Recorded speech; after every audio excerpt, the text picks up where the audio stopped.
Everybody, welcome back to my channel.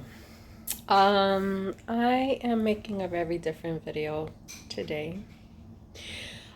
Usually these videos that I do regarding to some sort of inspirational videos are mostly inspired through things that I think about, circumstances that people are going through, and even conversations that I have with people that I know who are friends, family.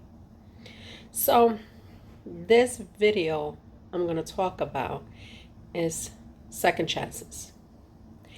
Now, again, these videos, I don't have like a scripted, write down things to talk about. These are just free flowing, what is coming through my heart and what I've learning so far, and might help you guys get inspired in some form to make necessary positive changes within yourselves.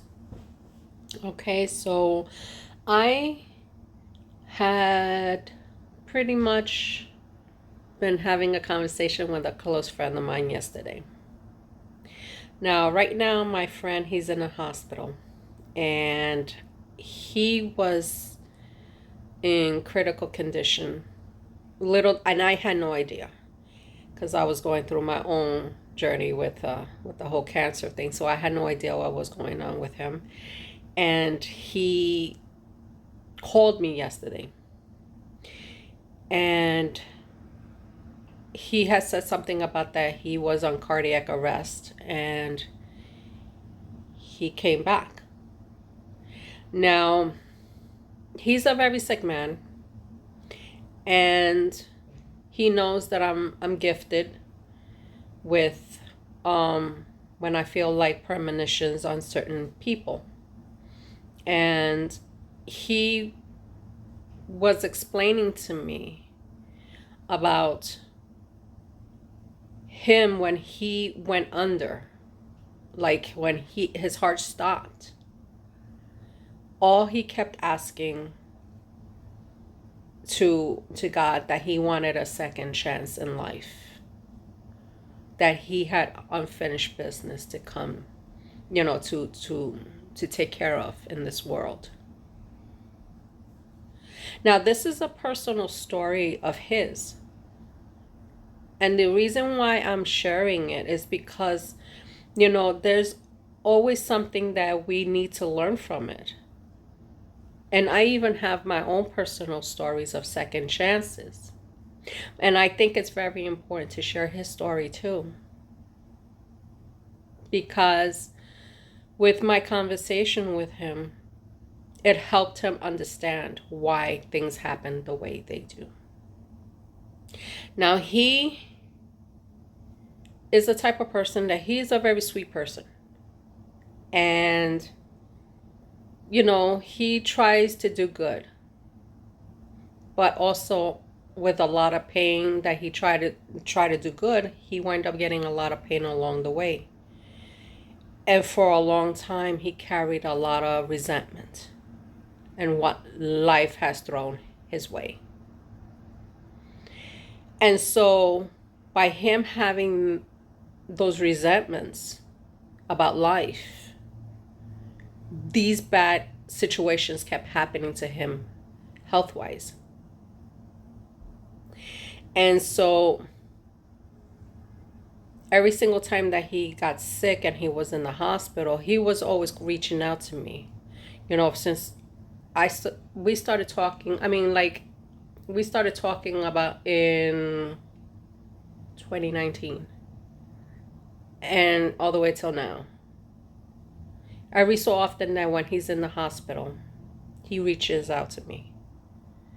And so a lot of times he will ask me, do you see me? Do I have a short time? And every time I said no. And I always kept saying to him, you need to stop doing that. Because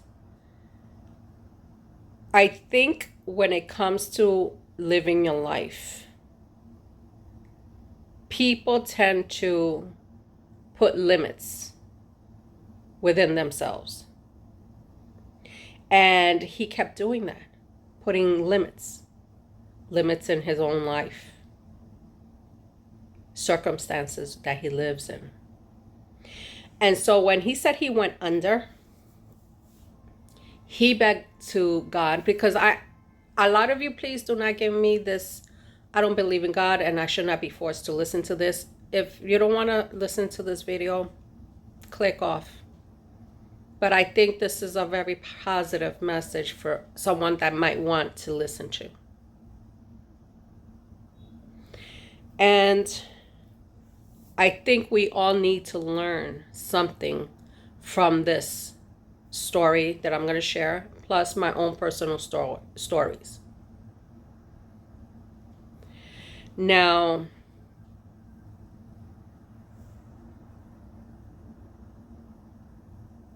not sure. Someone tried to call me.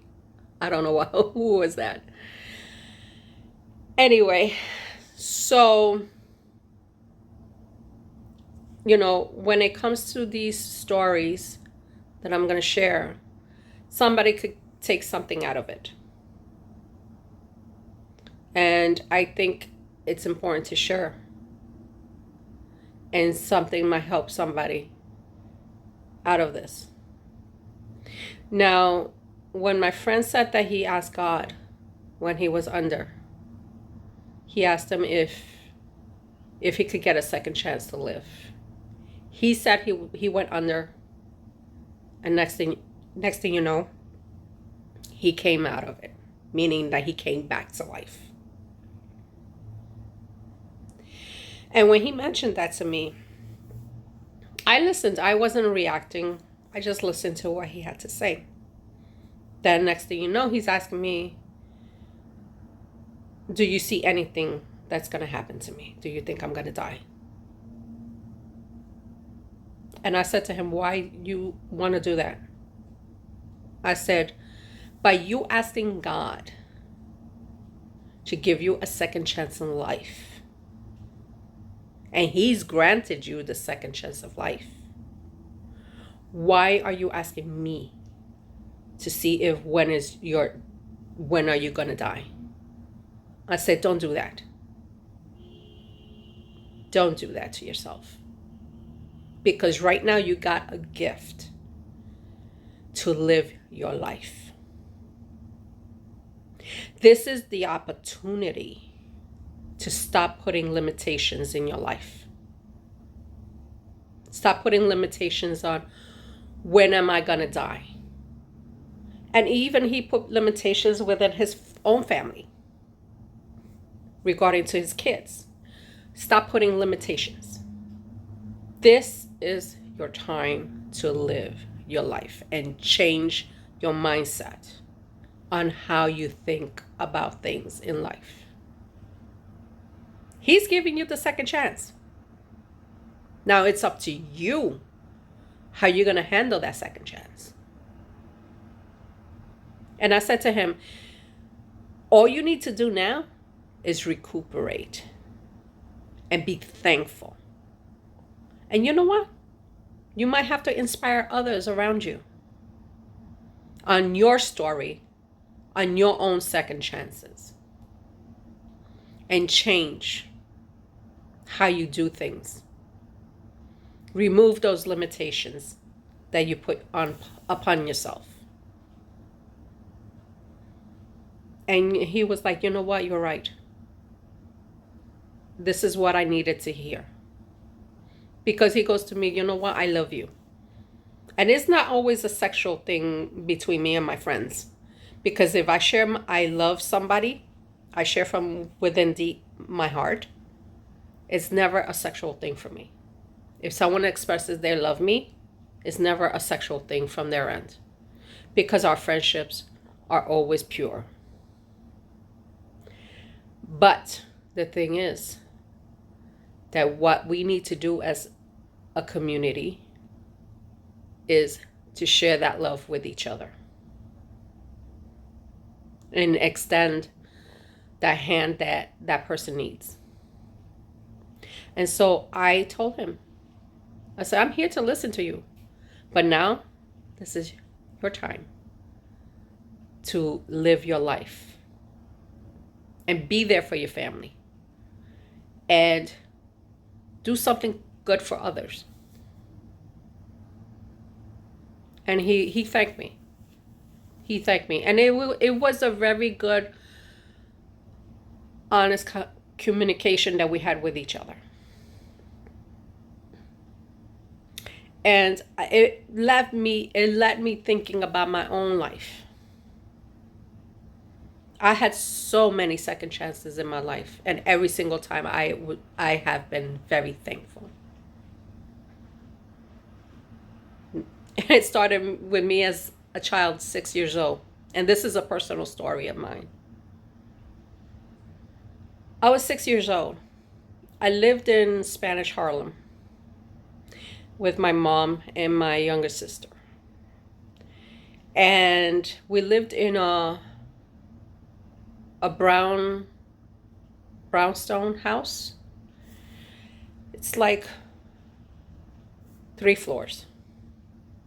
And it's like 2 apartments in each floor. We lived there, I don't even know how long we lived there. I think it was 2 years, 3 years. And now at that time, this was in the 70s. In Spanish Harlem, the crime rate was tremendous. There was always shootings. There was always people suffering with drug addictions. So there was a neighbor that lived next door. He never bothered with anybody that I remembered. But I guess he had an addiction of his own.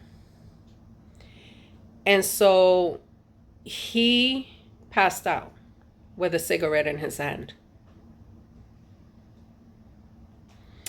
And the apartment caught fire. And we did not get any smoke in the apartment. That's how weird this apartment was, that we did not smell any smoke in the apartment. If it wasn't for me, I went towards the window. And I remember telling my mom, Ma, there's smoke coming out in the next door. My mom thought I was playing around.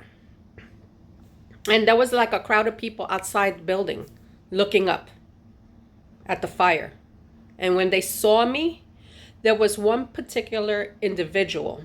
He happened to be the owner of a bodega that owned the bodega across the street from us. He saw me. He ran into the building. I remember seeing him running into the building. He kicked down the door and yelled at my mother, "You need to get out now." He picked me and my sister up and took us to the sidewalk outside the building to get away from the fire. I remember this. It was a very nervous time. My mom was like shook. She was so shook. And that was one of my many second chances. Because if it wasn't for me going to that window and people seeing that I was in the apartment, I would not be sitting here having this conversation on my video. I would have been another casualty. So that was the start of many second chances. Another incident, I would say the health-wise regarding to 2012. I wind up having a hemorrhaging problem that almost killed me. And all I remember is asking God, please, I needed to be here for my family. I needed to do things right. If it wasn't me praying and asking for faith, that to to actually give me that chance to be there for my family, I would have died if I didn't turn around and prayed.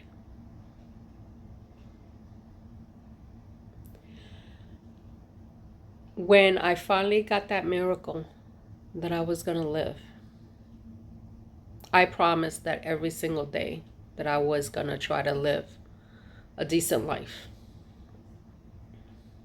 to try to do my best. Because, I don't take life for granted. I don't. I always try to do a little kindness towards someone that needs a lifting hand. Because you know what?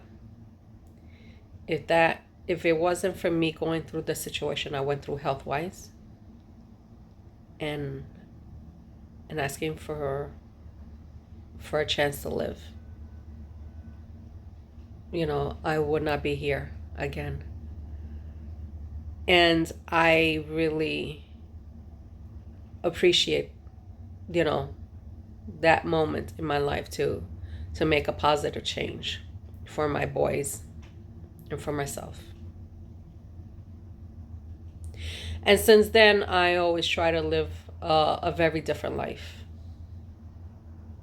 Things have not always been perfect. Because again, I will always say to people, I am never going to say I'm a perfect person.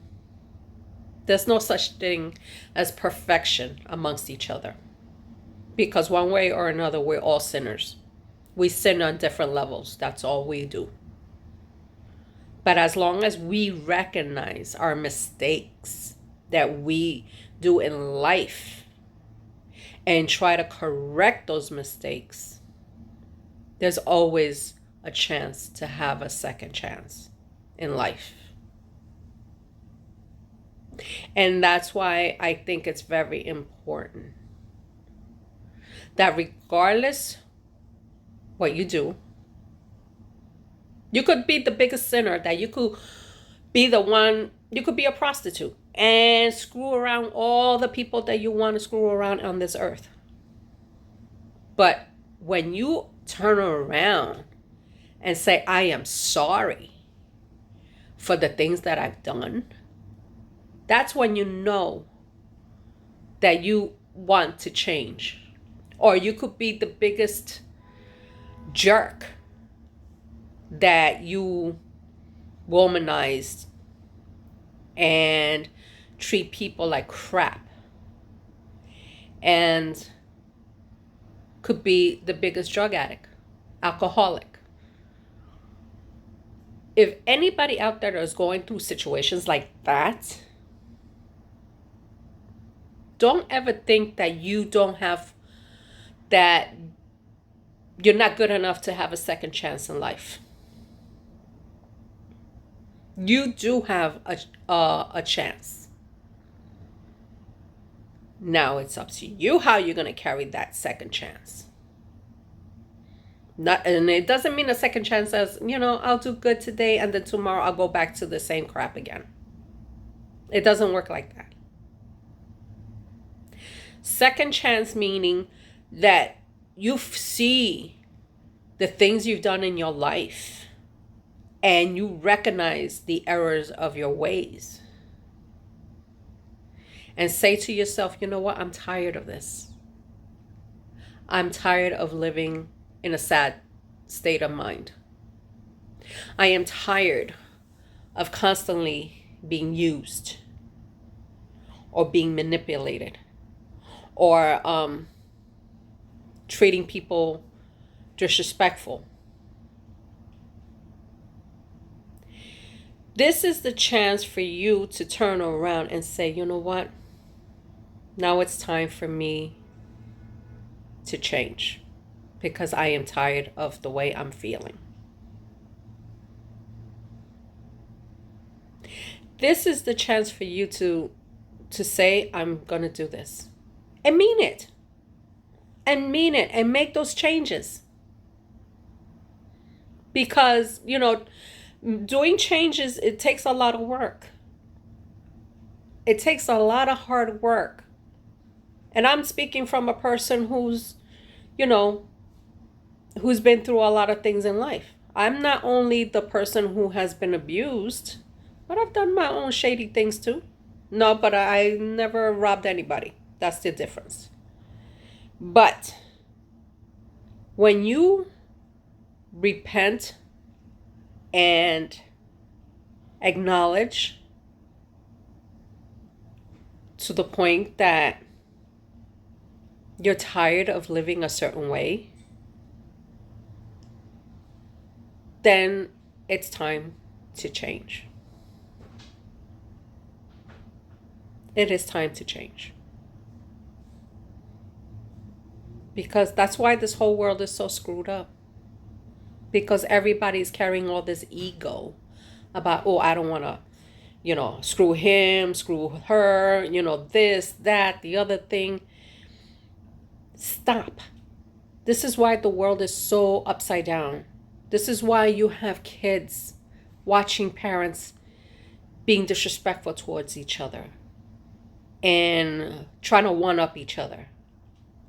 This is why you have kids in society that are trying to do damage to others because what they learn from their homes. This is where the cycle of crazy needs to stop, is to accept that, you know what, we can't continue doing this. And it starts with us. We need to create that second chance within ourselves to say, I need to change.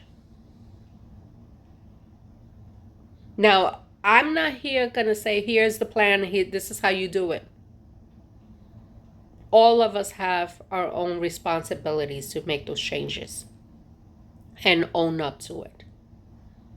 And to say, you know what, if I screwed, for example, if someone screwed me over and say, you know what, I screwed over Laura because of the fact that I was very disrespectful towards her.